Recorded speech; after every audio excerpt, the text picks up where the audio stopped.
Nous sommes dans un monde de migration. Notwendige, verstärkte legale Arbeitsmigration. Nous sommes un pays qui a toujours été fait de migration. Wir schaffen das.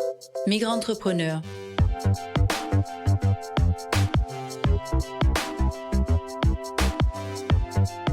Bonjour et bienvenue dans un nouvel épisode de Migrant-entrepreneur. Migrant-entrepreneur est une série de podcasts franco-allemands issus d'une coopération entre le programme de dialogue européen de la Fondation Friedrich Naumann et les voix franco-allemandes de la jeunesse. Je m'appelle Lisa Pajot, juriste franco-allemande et je représente les VFAJ aujourd'hui. Migrant-entrepreneur présente des histoires de réussite de migrants qui entreprennent en France et en Allemagne et nous cherchons à déterminer comment l'entrepreneuriat des migrants façonne la société de nos deux pays, quel rôle ils jouent dans l'innovation et quels changements doivent encore opérer pour le favoriser. Après les 2 premiers épisodes dans lesquels nous nous entretenions avec des experts du domaine pour identifier les obstacles que rencontrent les entrepreneurs migrants, mais aussi les opportunités qui s'offrent à eux, la parole est désormais aux intéressés. Et j'ai donc aujourd'hui le plaisir d'accueillir Madame Macamdem, fondatrice de l'entreprise Familinov, une plateforme internet qui permet en quelque sorte aux familles de se soutenir d'un continent à l'autre. Mais je ne vous en dis pas plus pour l'instant et laisse dès à présent la parole à notre invitée. Madame Macamdem, bonjour à vous et bienvenue dans notre podcast. Bonjour Madame Lisa et merci pour votre invitation. Je suis Madame Lydie Del Macamdem, mariée et mère de 3 enfants. Je suis titulaire d'un master en sciences de management et d'un autre master en entrepreneuriat et développement des entreprises. Depuis 4 ans, directrice générale de l'entreprise Familinov, que j'ai cofondée pendant mes études à la DFAI, qui est la Deutsche Französische Hochschulinstitut, en français l'Institut franco-allemand de technique, d'économie et des sciences, qui est un programme franco-allemand. Madame Macamdem, sauf erreur de ma part, vous vous êtes expatriée en Allemagne en 2011 et vous avez ensuite rejoint la France pour une partie de vos études. Alors pourquoi avoir choisi ces 2 pays? Y aviez-vous peut-être une attache particulière? En fait, je suis arrivée en Allemagne en septembre 2011 avec un baccalauréat en comptabilité et ayant étudié sciences économiques à l'Université de Douala. Au départ, j'étais partie pour continuer dans cette filière, mais à mon arrivée en Allemagne, je souhaitais en fait étudier une filière qui puisse rassembler toutes ces connaissances de base. Et après avoir longuement discuté avec mon époux, qui lui-même avait déjà suivi le cursus franco-allemand en informatique, j'ai décidé de faire logistique dans le même cursus et je ne le regrette pas car ce fut une expérience très enrichissante sur le plan académique, culturel et humain. Et c'est exactement par le biais de la DFAI que j'ai fait mes semestres d'échange en France, plus précisément à l'Université de Lorraine à Metz. Peut-être pour préciser un peu la chose, pour faire partie donc de ce programme dont vous nous parlez, la DFAI, est-ce que vous aviez déjà un visa étudiant allemand? Je suppose que vous avez dû faire la demande pour arriver en Allemagne. Et est-ce que vous avez également eu besoin d'un visa étudiant français lors de votre échange en France? En fait, pour étudier à la DFAI, vu que j'avais déjà un visa d'étudiant allemand quittant du Cameroun, j'ai pas eu besoin de faire une demande de visa supplémentaire. Parce que la DFAI, en fait, est en collaboration avec la HTW Hochschule für Technische Wirtschaft des Saarlandes. Étant étudiant allemand à la base, on peut y étudier à la HTW et vu qu'il y a une collaboration avec l'Université de Lorraine où on fait nos programmes d'échange, on n'a plus forcément besoin d'avoir un visa, de demander un visa français. Mais si tout étudiant qui souhaite demander un visa français peut le faire et avoir les 2 visas à la fois, mais c'est pas obligatoire. Déjà, avec un titre de séjour allemand, on peut étudier à la Deutsche Französische Hochschulinstitut. Et pour nos auditeurs, à quel moment avez-vous passé cette étape de l'entrepreneuriat? Surtout, qu'est-ce qui a pu déclencher chez vous ce souhait de vous lancer dans la création d'entreprise? Parce qu'on le sait, il faut un certain courage et de toute évidence encore plus lorsque l'on vient d'un pays étranger. En fait, je dois dire que j'ai toujours eu au fond de moi la fibre entrepreneuriale depuis toute petite, surtout après le décès de ma maman à la suite d'un cancer en 2005. Ce fut le premier déclencheur de mon désir d'entreprendre, car cet événement a financièrement éprouvé ma famille. Et je me suis dit que plus tard, je trouverais un moyen de prendre soin de mon père et de mes 5 sœurs. De fil en aiguille, cette solution personnelle est devenue un véritable projet, car la plupart des personnes immigrées comme moi que je connaissais et rencontrais avaient la même problématique qui était de savoir comment aider efficacement leurs proches restés au pays. Il a donc fallu, pour moi, étant jeune étudiante, de concilier mes études, ma vie familiale et le développement de ce projet. Pour dire vrai, ça n'a pas été facile et cela a demandé beaucoup, beaucoup de sacrifices. Mais aujourd'hui, je suis contente du chemin parcouru car la plateforme lancée en juin 2017 compte aujourd'hui plus de 15 000 utilisateurs. Vous avez un parcours très inspirant et qui, je pense, dépeint la réalité de beaucoup d'entrepreneurs, de beaucoup de femmes entrepreneurs aussi. Cette émission nous prouve d'ailleurs à chaque épisode, en fait, la singularité des parcours des entrepreneurs, notamment issus de l'immigration. Dites-nous-en un peu plus sur cette société que vous avez créée et qui donc d'ores et déjà connaît le succès qui est le sien, Family Love, et d'où vous est venue cette idée surtout? En fait, Family Love est une plateforme qui permet aux personnes vivant à l'étranger de commander des denrées alimentaires et produits de première nécessité pour leur famille ou leurs proches restés dans leur pays d'origine. Comme je l'ai dit plus haut, à mon arrivée en Allemagne, j'ai testé plusieurs solutions pour soutenir ma famille, à l'instar du transfert d'argent. Mais il y avait toujours un problème. Pour dire vrai, l'idée de Family Love, pas vraiment de la nécessité d'aider ma famille, mais j'ai très vite compris que cette problématique était la même pour les milliers de familles vivant à l'étranger. Et aussi, le transfert d'argent, qui est la solution la plus sollicitée, n'est pas toujours efficace. Pourquoi il n'est pas efficace? Envoyer de l'argent nécessite des frais d'envoi qui vont souvent jusqu'à 12% du montant envoyé. Un autre problème, c'est que il n'y a pas de possibilité d'envoyer des petites sommes comme 5 euros, par exemple. Or, avec 5 euros au Cameroun, par exemple, vous pouvez acheter des denrées alimentaires pour une famille pour 2 ou 3 jours, voire même une semaine en fonction du lieu où vous vous trouvez. Et un autre souci, c'était que avec le transfert d'argent, on n'avait pas de garantie que l'argent qu'on envoyait devait être utilisé pour les bonnes raisons, c'est-à-dire pour acheter des denrées alimentaires, les produits de première nécessité pour la famille. Et avec tous ces petits problèmes, il y avait toujours des conflits familiaux, en fait, parce que quand vous envoyez de l'argent au papa, il prend, il fait autre chose avec. Quand vous envoyez l'argent à la sœur, elle achète des habits, des chaussures.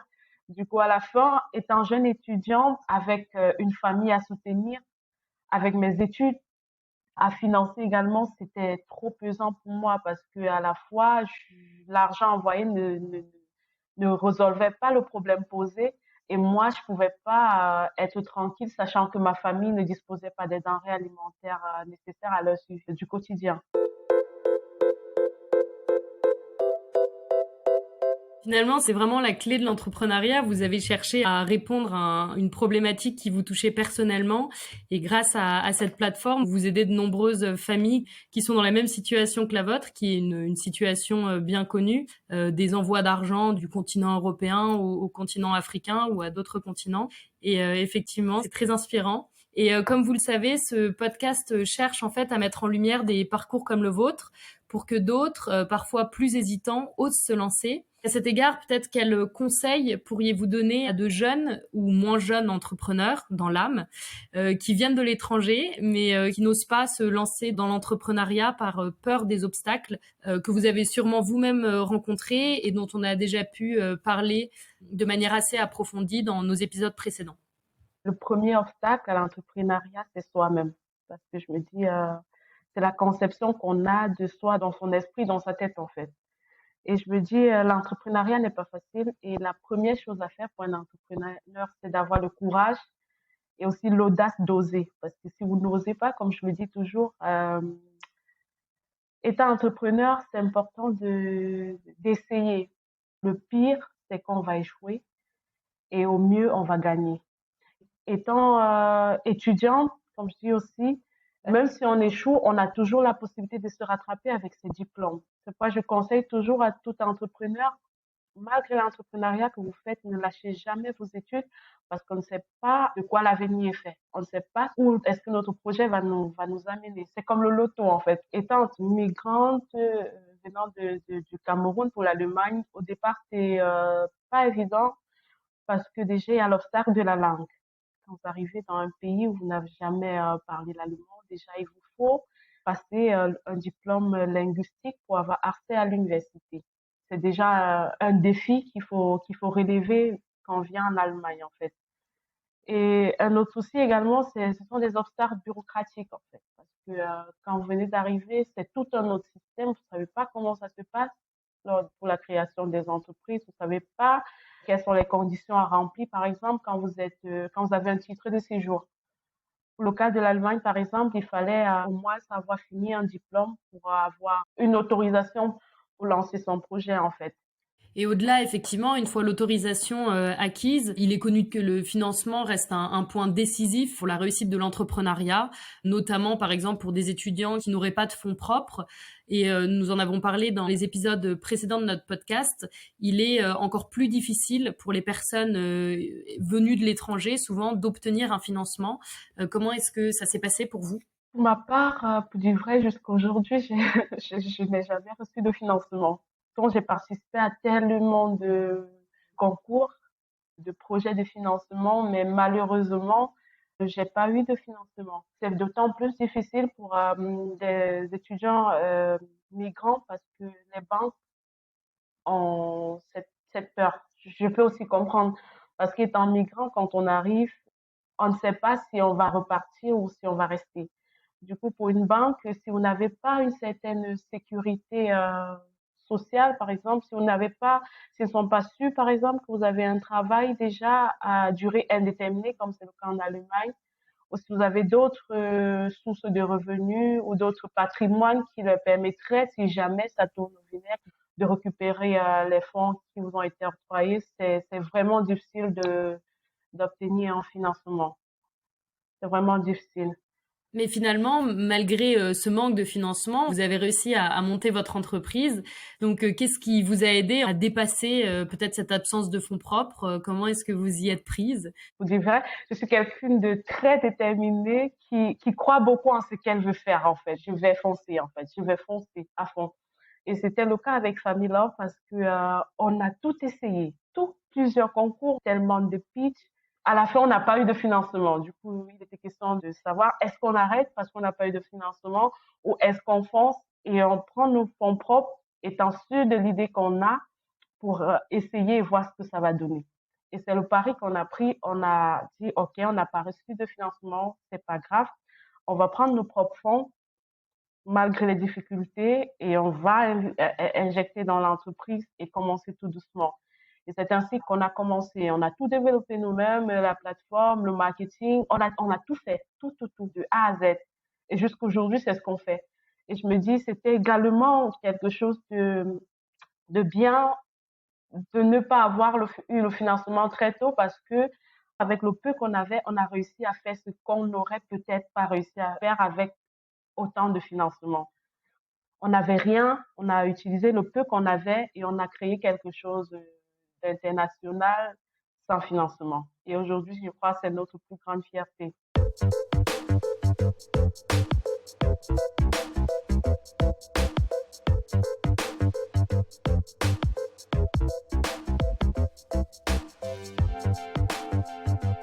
Ça montre finalement que les qualités humaines et la détermination et l'ambition surtout en fait sont au cœur de l'entrepreneuriat.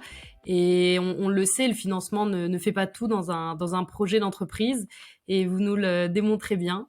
Est-ce que vous avez quand même pu, malgré cette absence de financement en particulier, vous tourner vers certains organismes pour disposer peut-être de conseils pour créer votre entreprise? C'est quand même un milieu particulier qu'on ne connaît pas de prime abord. Est-ce que vous avez certains organismes vers lesquels nos auditeurs pourraient se tourner? Malgré l'absence de financement, j'ai eu le soutien de pas mal d'organismes, à l'instar de l'Institut für Technologisches Transfer an der Hochschule für Technik und Wirtschaft des Saarlandes. Un autre organisme était également la IHK des Saarlandes. Tout ça, c'est en Allemagne. Il y a également le PIL pour l'entrepreneuriat étudiant de Lorraine qui m'a également beaucoup soutenu pendant mon semestre d'échange en master à l'Université de Lorraine.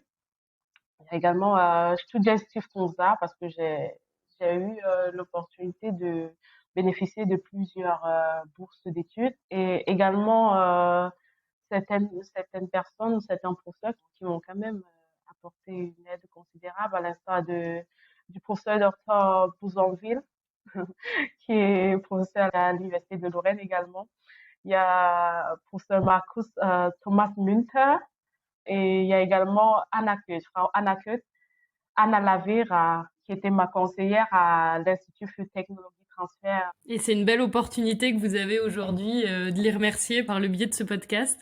Finalement, oui, ça nous montre que beaucoup d'entrepreneurs, et on a pu le dire également dans nos épisodes précédents, se tournent vers leur cercle proche, que ce soit de la famille, que ce soit des amis, que ce soit des professeurs d'université quand on est étudiant, et qui, je suppose, sont déterminants dans un projet qui peut faire face à certains obstacles et mettre la détermination aussi à rude épreuve. Une dernière question qui m'importe en tant que Française habitant en Allemagne. Je suis comme vous, je fais un double cursus franco-allemand. Alors ma question pour vous est pourquoi avoir choisi l'Allemagne en particulier pour fonder votre entreprise et non la France, par exemple?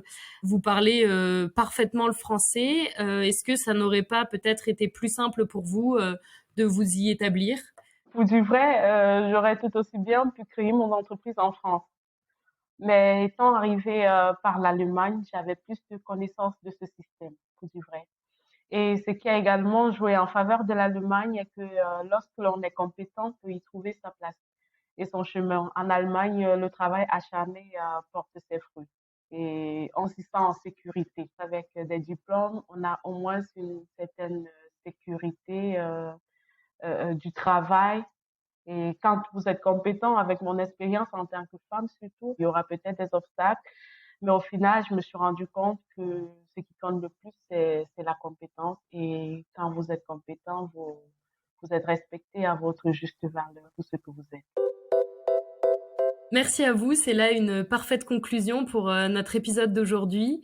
Nous vous remercions chaleureusement. Vous avez apporté par cet épisode un autre aspect de l'entrepreneuriat, la nécessité de la détermination, des qualités humaines aussi et surtout l'ambition. Et vous nous avez montré que malgré un parcours entre deux pays, qu'on peut effectivement trouver sa place et être un bel exemple de réussite. Merci à vous. Merci également à vous, Madame Lisa, pour cette opportunité que vous m'accordez aujourd'hui de partager avec les internautes et les entrepreneurs mon parcours et mon expérience entrepreneuriale. Pour moi, entreprendre au féminin signifie courage, organisation et persévérance. Surtout qu'en tant que femme, on est appelé à combiner à la fois notre famille, la vie familiale, l'école et l'entreprise pour mon cas. Du coup, je ne saurais finir sans remercier très sincèrement mon époux, sans qui je n'aurais pu réussir tout ce que j'ai réussi jusqu'à aujourd'hui.